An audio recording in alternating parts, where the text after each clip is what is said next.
Donc, lire une loi, on va finir cette partie avec ça. Vous avez déjà travaillé avec plusieurs textes de loi, sans forcément, vous avez deviné par vous-même ce qu'était un article, comment c'était numéroté, etc. Mais il y a quand même beaucoup d'autres informations à donner là-dessus. Donc, comme on vous dit ici, une loi, il y a plein d'éléments qui la constituent, puis tous ces éléments, ils n'ont pas la même fonction, ou la même place, ou la même importance dans la loi. Donc là, je vous ai mis en vrac un petit peu ce sur quoi on va revenir, comment est écrit le titre d'une loi, c'est quoi un préambule, l'objet de la loi, des définitions, etc. Mais ça, c'est un petit échantillon. Là, regardez ici. Ça va arriver. Hop, on va revenir au début. Donc regardez, rédaction des lois. Donc un document qui vous explique tous les constituants d'une loi. Regardez, donc un préambule, un titre, un sous-titre, les définitions, les dispositions transitoires. Donc tout ce qui peut être un petit peu flou, là, les notes marginales, notes explicatives. Donc là, vous avez tout détaillé, comment est constituée une loi. J'irai pas dans ce détail-là, mais c'était juste pour vous montrer que c'est ça, sur les sites du gouvernement. Là, vous pouvez trouver aussi tout ce genre d'informations si un jour vous êtes perdu.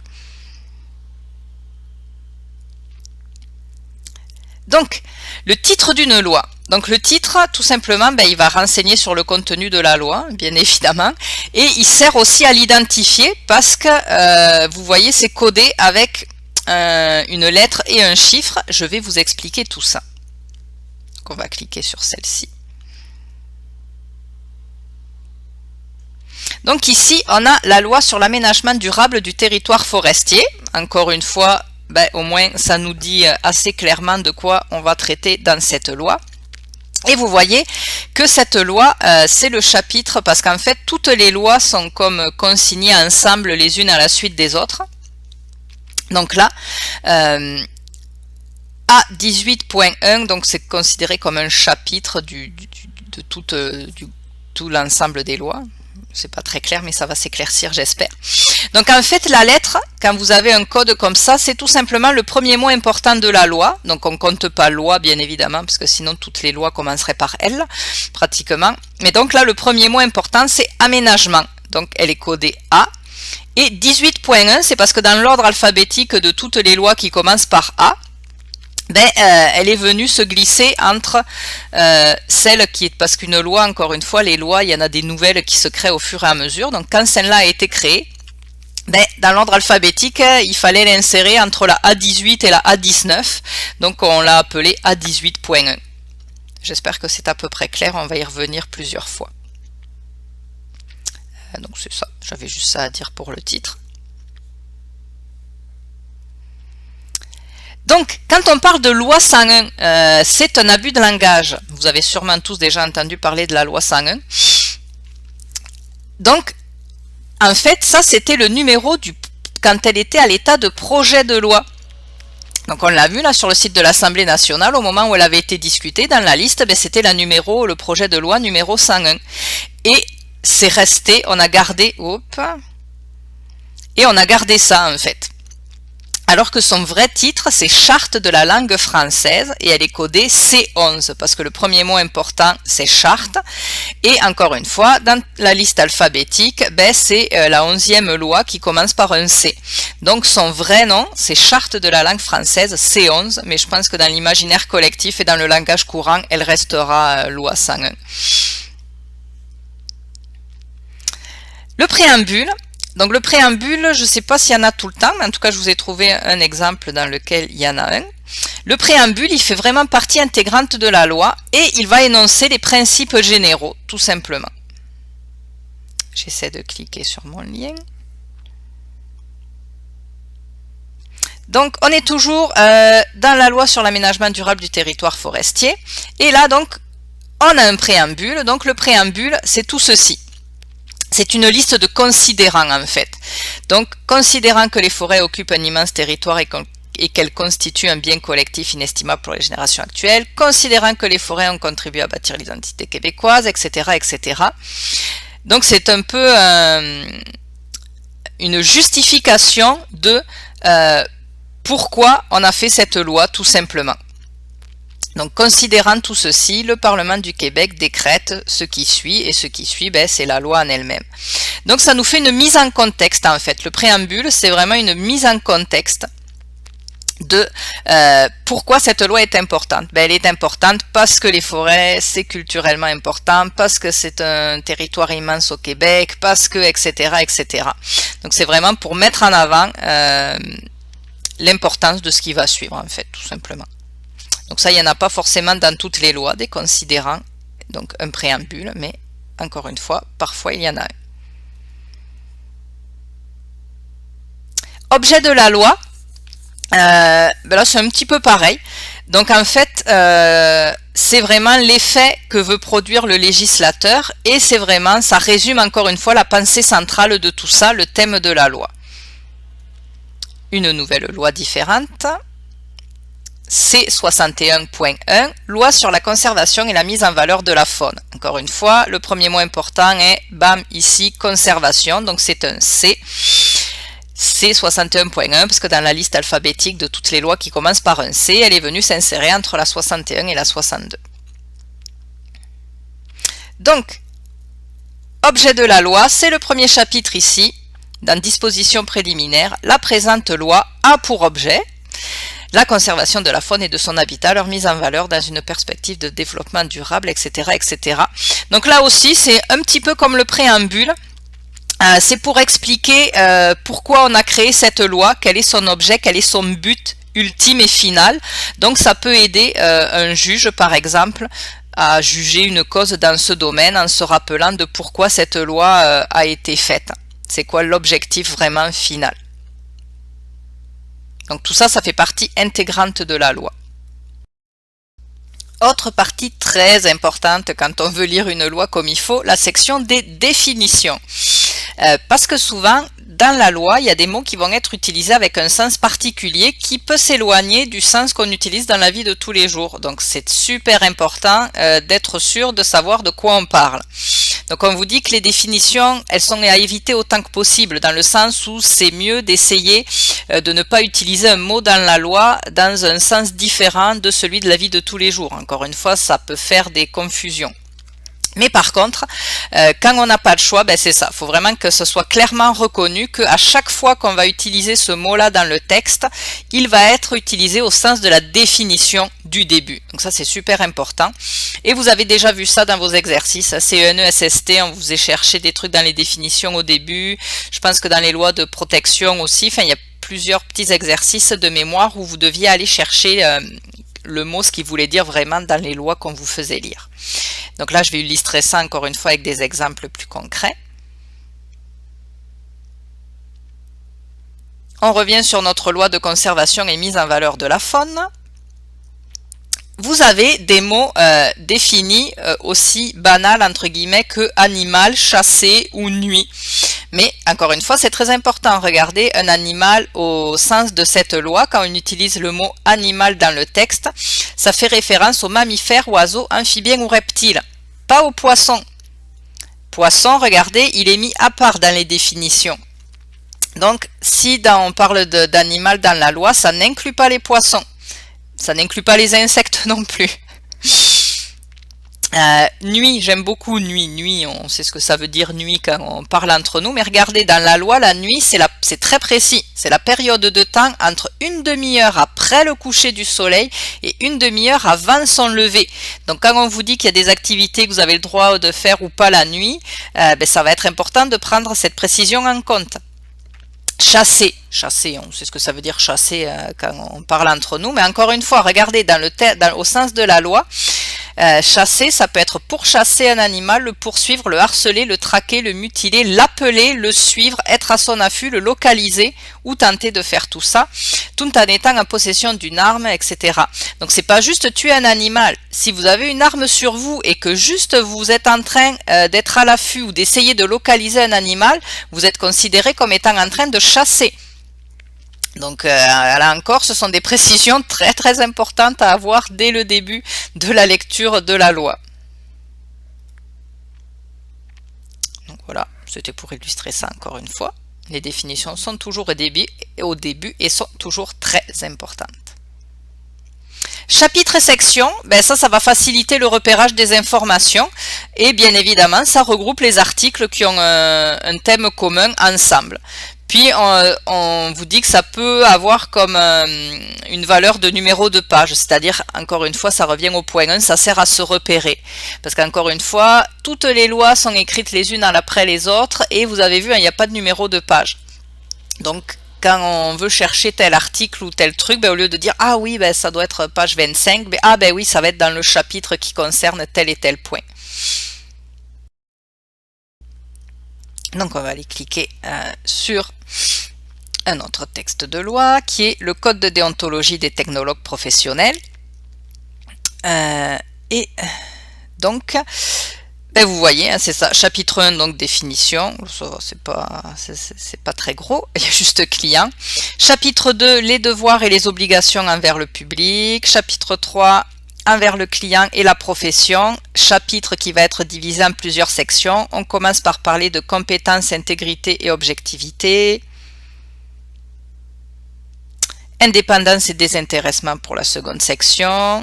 Donc à nouveau, déontologie, hein, je fais une petite parenthèse, on se rappelle, c'était donc comme un peu comme les samouraïs, là, un code de valeur, mais qui a valeur de loi. Donc il faut le respecter, sinon vous risquez des sanctions. Encore une fois, on y reviendra dans le dernier module de théorie.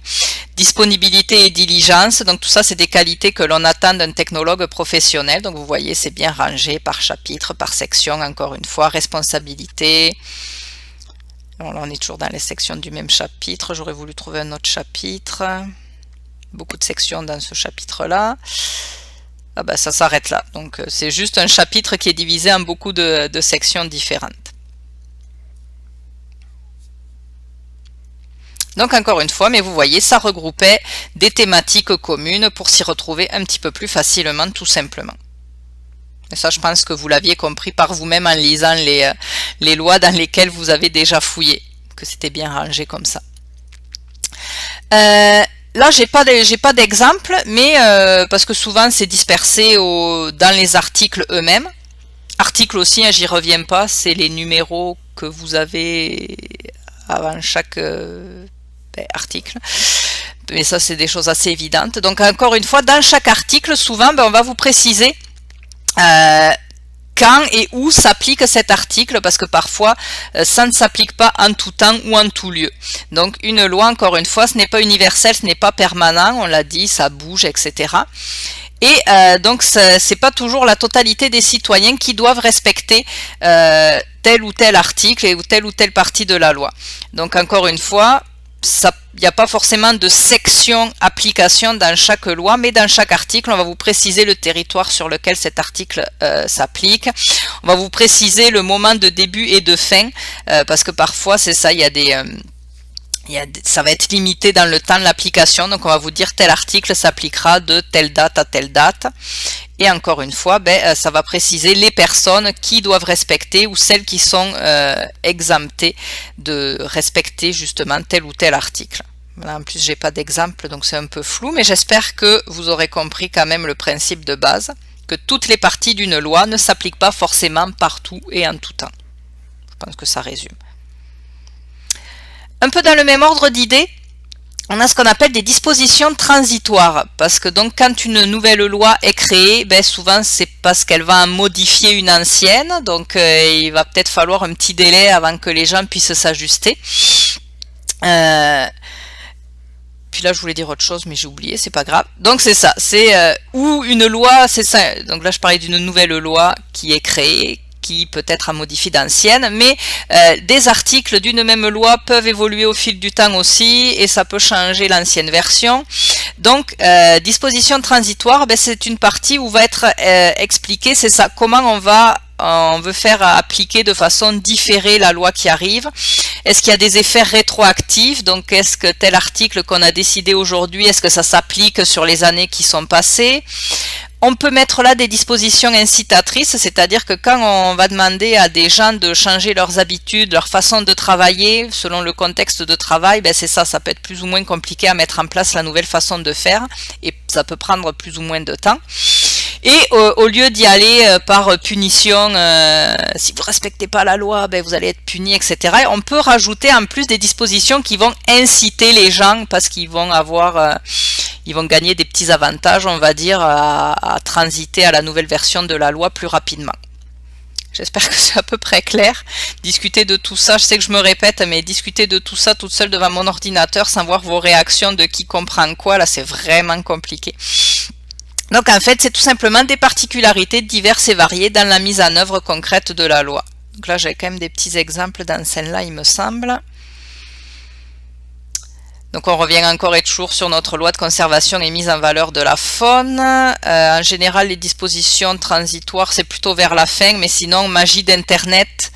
Imaginez à l'époque où c'était des grosses piles de papier et où il fallait fouiller dedans. Là, regardez, j'espère que tout le monde connaît cette fonction qui est CTRL F pour Find. Donc on va chercher transitoire, j'aurais pu taper disposition transitoire au complet, hop, voilà, vous voyez, ça m'amène directement à la fin, regardez où est mon petit curseur, au chapitre 8, disposition transitoire et finale. Donc on vous dit que les dispositions sur la loi conservation de la faune C61, qui était l'ancienne version, parce que là, regardez, on est C61.1, donc on vous dit justement que les anciennes sont remplacées par les dispositions qui correspondent dans cette loi. On vous met les dates. Là, justement, on vous dit la présente loi s'applique sous réserve. Il y a un territoire qui n'est pas concerné. Je cherche des dates pour vous donner des exemples. Donc, ben voilà, mettons, le règlement sur les réserves de castors adopté est en vigueur depuis son adoption et jusqu'au 20 juin 84. Après, on prévoyait peut-être qu'il allait se passer d'autres choses. Je sais qu'il y avait un exemple. Une personne qui est en possession d'un animal le 6 juin 84 doit au plus tard le 6 juin 86 se conformer à la loi. Donc vous voyez, là on vous donne 2 ans pour se mettre à jour des nouvelles normes qui sont expliquées dans cette loi. Donc c'est exactement, ça illustre exactement ce dont je vous parlais. On vous dit qu'il y a 2 ans pour faire tout ce qu'il faut pour se mettre à jour selon que les permis ont changé, etc. Puis pareil, on vous donne d'autres dates, les règlements adoptés par le gouvernement avant le 1er janvier 87 continuent d'être en vigueur jusqu'à ce qu'ils soient remplacés et à compter de 98, ils pourront être remplacés, etc. Donc vous voyez, on vous explique un petit peu la mise en place dans le temps de tout ça.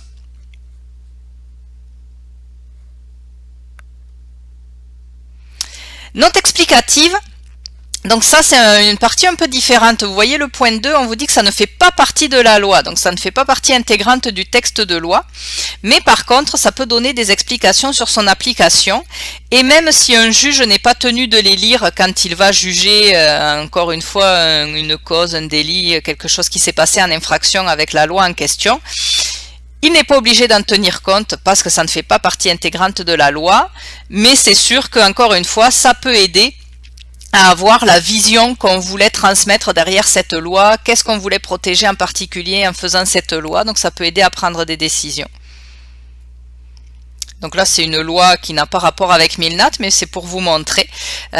Donc dès l'étape de projet de loi, c'est ça, souvent il va y avoir des notes explicatives, donc là vous voyez, on a le projet de loi et on a les notes explicatives ici. Donc encore une fois, ça ne fait pas partie du texte de loi, mais si le juge veut lire ça, ben ça peut l'aider encore une fois à savoir dans quel sens donner son jugement. Donc là, je ne vous le lirai pas parce que je crois que c'est des histoires d'impôts et de je sais pas quoi. Là. Ouais, une loi modifiant la loi sur les impôts, les taxes, donc ça n'intéressera à personne, encore moins que les lois Milnat. Mais c'était pour vous montrer que c'était au début et que ça ne fera pas partie du texte de loi final, texte de loi qui commencera vraiment plus loin, là, voilà, avec les articles, etc. Mais c'est important de savoir que ça existe. Finalement, un petit résumé. On va s'arrêter là pour cette partie. Encore une fois, c'est comme des sources qu'on vous remet ici. Prenez encore une fois le réflexe d'aller voir les sites de l'Assemblée nationale et de la Chambre des communes.